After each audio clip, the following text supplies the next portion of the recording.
The Kid and the Wolf. A frisky young kid had been left by the herdsman on the thatched roof of a sheep shelter to keep him out of harm's way.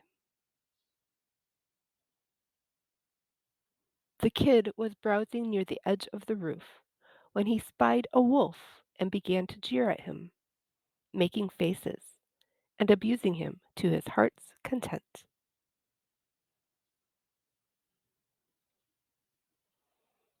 "I hear you," said the wolf, "and I haven't the least grudge against you for what you say or do.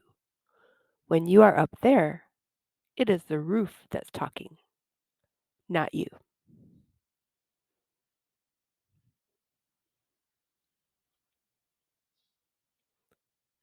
The moral of the story is, do not say anything at any time that you would not say at all times.